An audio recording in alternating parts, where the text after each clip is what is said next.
はい、こんにちは。カードゲームの学校です。今回はですね、マリガン環境で活躍するデッキを紹介いたします。それでは早速やっていきましょう。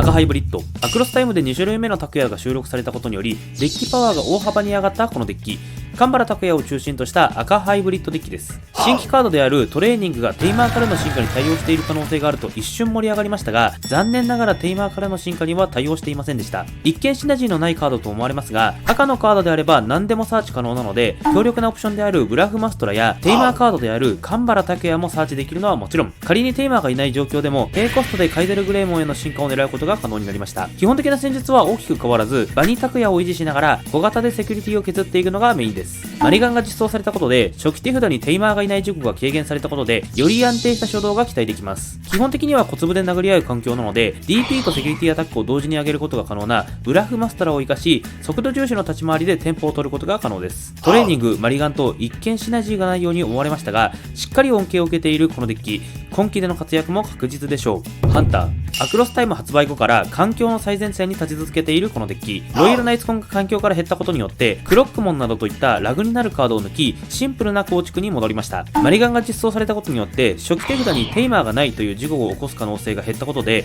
より安定した初動が期待できます。また、赤ハイなどの速度が速いデッキが苦手なのは変わりませんが、今期もテイマーに依存するデッキが多いため、引き続きクォーツモンによる制圧やアレスペによる除去は脅威そのものです。使用者こそ減少の傾向にありますが、確実に強いデッキですので、しっかり対策していきましょう。ベルゼブモン。国内大会でも結果を残すなど、そのデッキパワーは高く、環境の最前線で活躍を続けるこのデッキ。基本的な戦略はデッキ破棄を活用しながらトラッシュを増やし、デッキ破棄時に発揮する効果を使いながら場をコントロールしていきます。上振れた時の爆発力は凄まじいのですが、デッキ破棄に頼る関係上、破棄するカードにかなり依存する形になるため、パチンコデッキと呼ばれることもしばしば。使用する際はデッキの残り枚数や、ボトムに戻したカードの順番などをしっかり把握することが重要です。このデッキは初期手札にかなり依存する部分がありますので、マリガン実装により初期手札事故の回避が期待できます。現在デジモンカードにはデッキ破棄を邪魔するカードは存在しないため、環境に左右されず、いかに自分の動きを押し付けられるかが勝利の鍵です。基本的にはインプモンでのアグロから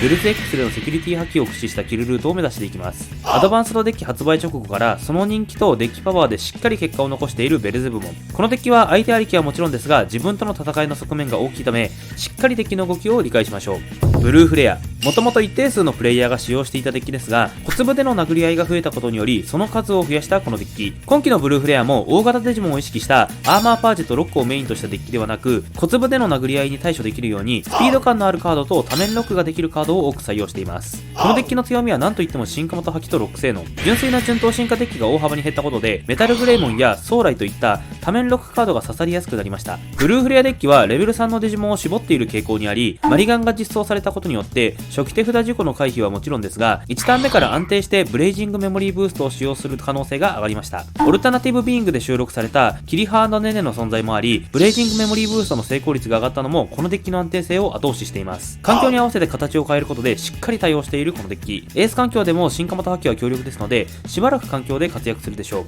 う。シャイングレーモン。VS ロイヤルナイツでの強化以降、環境で活躍しているこのデッキ。ダイモンマサルを中心としたビートダウンデッキです。このデッキはダイモンマサルにかなり依存しており、ダイモンマサルがないとほぼ何もできないと言っても過言ではありません。しかし、マサルをサーチできるカードはアグモンしかいませんでしたが、トレーニングの実装によってテイマーをサーチできないメモリーブーストとは違い、確実にダイモンマサルを手札に加えることが可能になりました。基本的にこのデッキのメインアタッカーはダイモンマサルなので、積極的にマサルでビートダウンしながら進化コストを踏み倒して場のデジモンを強化していきます。ライズグレーモンがいることで、仮にマサルが消滅してもセキュリティに置くことができるので、アタックしながらリーサルをずらすことも可能です。また、このデッキと対戦する際は、セキュリティからめくれるダイモンマサルが負けに直結する可能性もはらんでいますので、セキュリティをアタックする際は注意が必要です。ワンショットを狙えるバーストモードはもちろんですが、小粒デジモンが多いことやミラーを意識してルインモードを採用しているプレイヤーも少なくありません。トレーニング発表当初から期待されていましたが、今環境で一番トレーニングの恩恵を受けているこのデッキ。今環境での活躍も確実でしょう。無限カオス。一定のファンはいるものの、自己前提の構築につき、勝ち続けることには向いていないとなかなか環境で活躍できなかったこのデッキ。おそらくマリガン実装を今季一番喜んでいるのはこのデッキでしょう。このデッキは必要札が多い関係上、初期手札にかなり依存しており、しっかり必要札を揃えることができるかどうかが試合を大きく左右します。ただ、レベル5デジモンやメインデジモンである無限ドラゴン、カオスドラゴンに枠を割かなければいけない関係上、レベル4以下のデジモンは最低限の数だけ採用しています。また、トレーニングの実装により、進化コストの軽減減はもちろんですが、強力なオプションである重機動デジモンの進撃やメモリーブーストでは流れてしまっていたアナログマンを確実に手札に加えることが可能です。本デッキのメインデジモンである無限ドラモン、カオスドラモンは共通効果として自身が消滅するとき、手札デッキに戻るときに進化元のレベル5を2枚破棄することで消滅、バウンスを回避することが可能です。現在の環境には対価や進化元破棄をするデッキが多くはないため、一度場に出てしまえばかなりの制圧力を発揮することが可能です。仮に大型デジモンを立てられた場合であっても、カオスドラモンの進化時効果で退化させることが可能ですので、比較的容易に対処することが可能です。また、カオスドラモン X 交代は進化元の無限ドラモン、カオスドラモンの効果を得ることができるので、クラコレ無限ドラモンを進化元に入れていれば DP- を得意とするシャインデッキにも対応可能です。おそらく今環境の中心に位置するであろうこのデッキ、1体出てくるだけで最悪積みになってしまいますので、しっかり対策しておきましょう。最後までご視聴いただきありがとうございます。今回はマリガン環境で活躍するデッキを紹介しました。マリガン実装によりほとんどのデッキの構築が大きく変わり、環境が動きますので、今環境への仮想敵やデッキビルドの叩き台として役立ててもらえると嬉しいです。それでは次の動画でお会いしましょう。さよなら。